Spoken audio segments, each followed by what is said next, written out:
السلام علیکم ناظرین، امید ہے آپ سب خیریت سے ہوں گے۔ آج آپ کے سامنے کوشش گزار کرنے جا رہے ہیں حضرت عیسیٰ اور لالچی شاگرد کا واقعہ۔ ایک دفعہ حضرت عیسیٰ علیہ السلام اپنے شاگرد کے ساتھ ایک سفر پر جا رہے تھے۔ راستے میں ایک جگہ آرام کی گھر سے رکے اور شاگرد سے پوچھا، تمہاری جیب میں کچھ ہے؟ شاگرد نے جواب دیا، جی میرے پاس 2 درہم ہے۔ حضرت عیسیٰ علیہ السلام نے اپنی جیب سے 1 درہم نکال کر شاگرد کو دیا اور فرمایا، یہ 3 درہم ہو جائیں گے، قریب ہی آبادی ہے، تم وہاں سے 3 درہم کی روٹیاں لے آؤ۔ شاگرد چلا گیا اور راستے میں واپس آتے ہوئے سوچنے لگا، عیسیٰ علیہ السلام نے تو 1 درہم دیا تھا اور میرے 2 درہم تھے، جبکہ 3 روٹیاں ہیں، ان میں سے آدھی روٹیاں عیسیٰ علیہ السلام کھائیں گے اور آدھی روٹیاں مجھے ملیں گی، ایسا بہتر ہے کہ میں ایک ہی روٹی پہلے ہی کھا لوں۔ چنانچہ اس نے اس راستے میں ایک ہی روٹی کھا لی اور بقایا 2 روٹیاں لے کر عیسیٰ علیہ السلام کے پاس پہنچا۔ عیسیٰ علیہ السلام اور شاگرد نے جب کھانا کھا لیا تو عیسیٰ علیہ السلام نے شاگرد سے پوچھا کہ 3 درہم کی کتنی روٹیاں ملی تھی؟ شاگرد نے جواب دیا کہ اے اللہ کے نبی، 2 روٹیاں ملی تھی، ایک آپ نے کھائی اور ایک میں نے کھائی۔ عیسیٰ علیہ السلام خاموش ہو گئے، کچھ دیر بعد وہاں سے روانہ ہو گئے۔ راستے میں ایک دریا آیا، شاگرد نے حیران ہو کر پوچھا، اے اللہ کے نبی، ہم دریا کیسے عبور کریں گے؟ اب یہاں تو کوئی کشتی بھی نظر نہیں آ رہی۔ عیسیٰ علیہ السلام نے فرمایا، گھبراؤ مت، میں آگے چلوں گا تو میرا دامن پکڑ کر پیچھے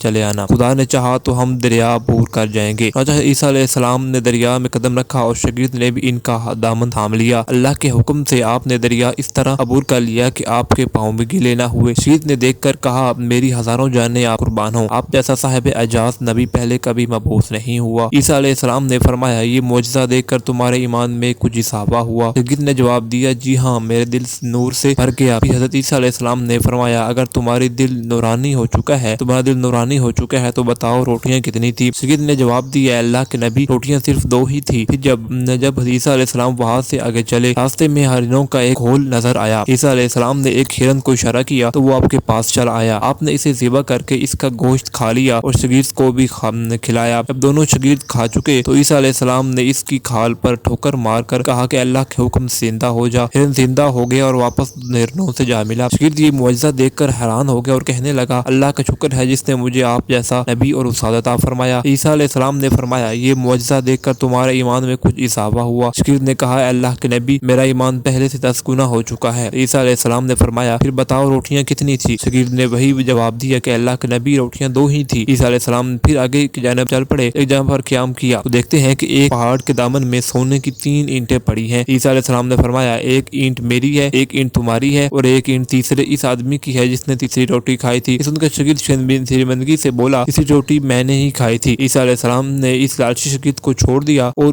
جاتے ہوئے فرمایا، 3 اینٹوں تم لے جاؤ، اور یہ کہے کہ عیسیٰ علیہ السلام وہاں سے چلے گئے۔ اب لالچی شاگرد اینٹوں کے پاس بیٹھ کر یہ سوچنے لگا انہیں کیسے گھر لے جایا جائے۔ اس دوران کچھ ڈاکوؤں کا وہاں سے گزر ہوا، انہوں نے جب دیکھا کہ ایک شخص کے پاس سونے کی 3 اینٹیں ہیں تو انہوں نے اسے قتل کر دیا اور آپس میں کہنے لگے کہ اینٹیں 3 ہیں اور ہم بھی 3 ہیں، ہر ایک حصے میں ایک اینٹ آئے گی۔ اتفاق سے وہ تینوں ڈاکو بھی بھوکے تھے، انہوں نے ایک ساتھی کو پیسے دے کر کہا کہ شہر قریبی ہے تو وہاں سے روٹیاں لے کر آؤ اور کھانا کھانے کے بعد ہم اپنا حصہ بانٹ لیں گے۔ راجہ وہ شخص روٹیاں لینے گیا اور دل میں سوچنے لگا، اگر میں روٹیوں میں زہر ملا دوں تو باقی دونوں دوست مر جائیں گے اور میں 3 اینٹوں کا اکیلا مالک بن جاؤں گا۔ جبکہ دوسری طرف اس کے دونوں ساتھیوں نے بھی آپس میں مشورہ کیا کہ اگر ہم اپنے ساتھی کو قتل کر دیں تو ہمارے حصے میں 1.5 اینٹ آئے گی، جبکہ اس کا تیسرا ساتھی زہر آلودہ روٹیاں لے کر آیا تو انہوں نے منصوبے کے مطابق اس پر حملہ کر کے اس کو قتل کر دیا۔ قتل کرنے کے بعد انہوں نے خاموشی سے سوچا کہ اب کھانا کھا لیں، ہمیں کھانا بھی زیادہ مل گیا ہے اور سونا بھی۔ جب انہوں نے روٹیاں کھائیں تو وہ دونوں ہی زہر کی آلودگی کی وجہ سے مر گئے۔ پھر جب واپسی پر عیسیٰ علیہ السلام اس راستے سے گزرے دیکھا کہ اینٹیں ویسے ہی پڑی ہیں جبکہ 4 لاشیں پڑی ہیں۔ آپ نے دیکھ کر ٹھنڈی سانس لی اور پھر فرمایا، دنیا اپنے چاہنے والوں کے ساتھ یہی سلوک کرتی ہے۔